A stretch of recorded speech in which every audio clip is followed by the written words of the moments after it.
rauhan olotila on yksi tosi tärkeä merkki siitä, että on itsessä, on kehossa.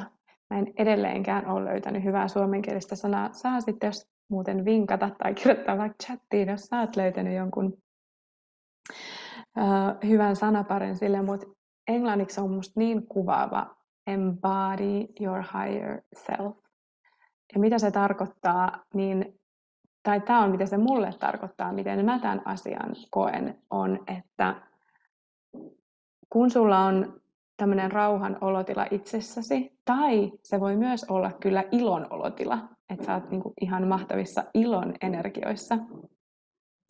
Mutta nyt just tällä hetkellä mulla on tämmöinen upea rauhan olotila, niin se on niinku viesti siitä, että mä todellakin nyt embody my higher self.